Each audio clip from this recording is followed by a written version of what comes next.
Olá, estudante! Eu sou a Simone, sou a professora de arte na área de linguagens, códigos e suas tecnologias. Nesta aula, vamos conhecer diferentes linguagens e vertentes da arte digital. A cultura digital contribuirá para o desenvolvimento humano ou será o contrário disso? Vamos lá? Bom, e é claro que essa era digital, essa cultura digital invadiu não somente as artes plásticas, mas todas as vertentes e linguagens artísticas. E a música, com a música não poderia ter sido diferente.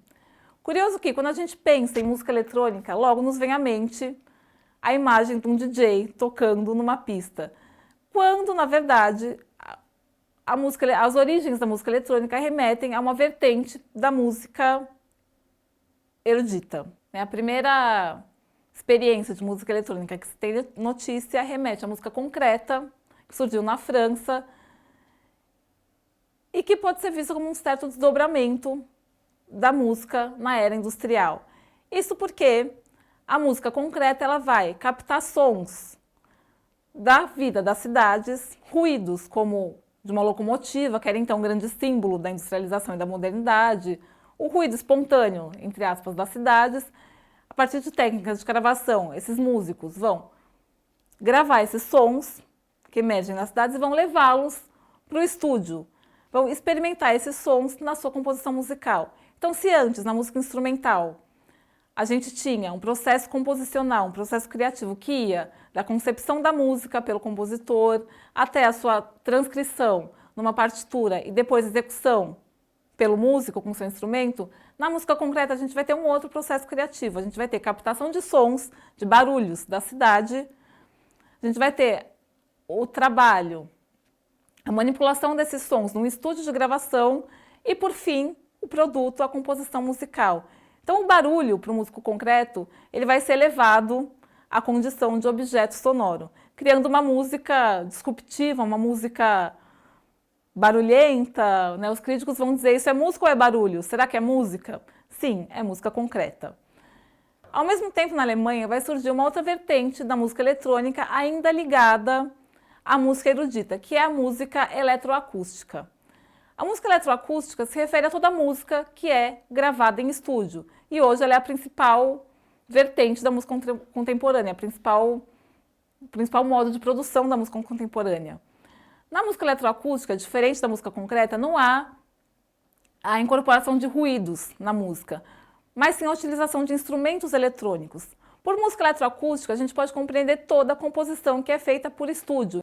Então, na gravação de música eletroacústica, a gente não tem músicos executando no momento da gravação, mas a gente tem o trabalho, né, sintetizado, a gente tem o trabalho do estúdio na hora da composição. Curioso é que, num concerto de música eletroacústica, a gente vê não músicos reproduzindo, tocando seus instrumentos, mas um único artista, geralmente é o compositor, que vai controlar uma mesa de som e modular a música nas diferentes caixas de som para que o espectador tenha a experiência de a sensação de estar imerso na música. Vamos conferir mais ou menos como é isso?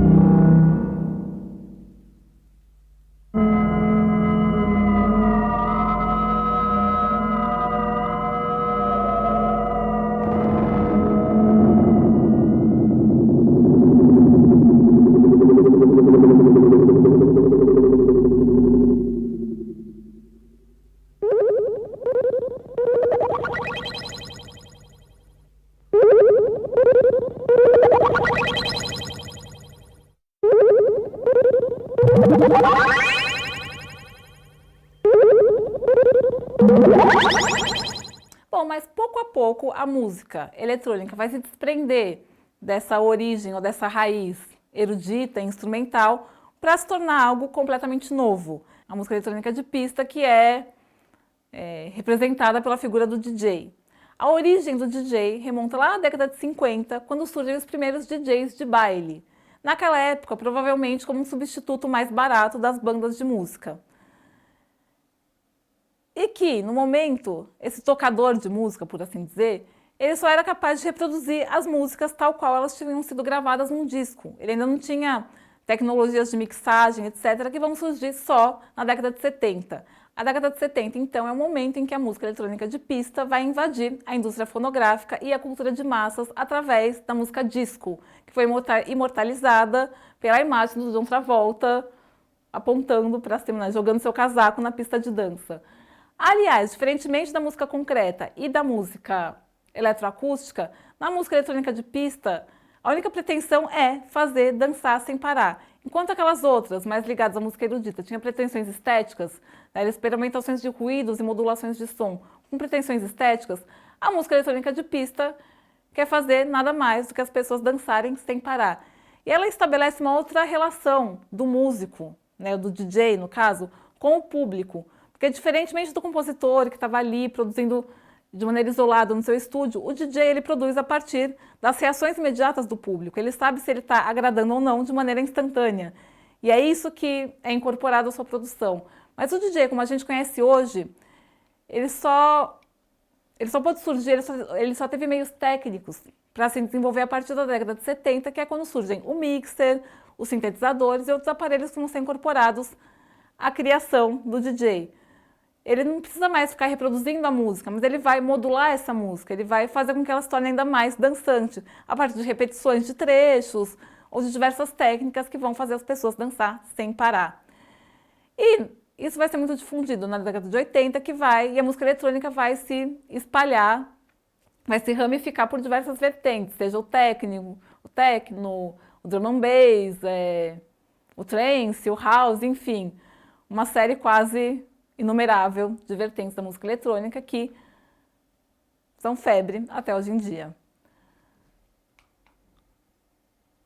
Outra arte, outra linguagem artística que se autonomiza, de certa forma, a partir das novas tecnologias é a web art, também conhecida como internet art.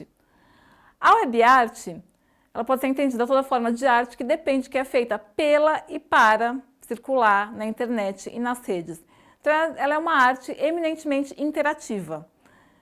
E se ela é uma arte feita para circular na internet e nas redes, ela também tem um caráter muito efêmero, assim como todo o conteúdo que circula na internet. Bom, ela é vista também como uma fusão entre arte e comunicação porque ela depende dessa interatividade, e também da arte digital, né? Porque já que ela depende, ela é feita pela e para os meios digitais. Então, interatividade, conexão, colaboração e efemeridade são as características mais marcantes desse tipo de arte. Para vocês terem mais ou menos uma ideia do que é uma web art, e essa arte que já rompeu com os paradigmas clássicos do belo e do objeto estético acabado, da obra de arte total, ela vai ser muito efêmera e vai se pautar muito mais pela ideia, pela noção de experimento, do que pela noção de obra de arte. Para esses artistas contemporâneos nem faz mais sentido falar em obra de arte. Para vocês terem uma ideia, um exemplo de arte, de web art, foi feito por uma artista canadense, um que ficou muito conhecido, que eu me lembro agora, foi realizado por uma artista canadense que instalou diversas câmeras na sua casa. Essas imagens eram transmitidas via internet e os usuários iam comentando o que eles achavam daquilo, as percepções que eles tinham daquela rotina da artista. Isso é considerado uma obra, entre aspas, de web art. Bom, e nessa nova era digital, até o teatro, essa arte tão artesanal, fala-se muito da carpintaria teatral, esse modo de produção, que não é mecanizado, né? O teatro, diferentemente das obras de arte, na era da reprodutibilidade técnica, ele ainda depende da presença física, né?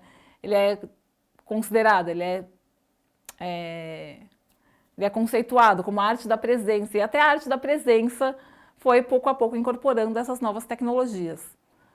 E também o abstracionismo, né? Os produtores, né, os artistas teatrais dizem, ora, se for para ver uma história com começo, meio e fim, o sujeito vai ao cinema, ele não precisa do teatro.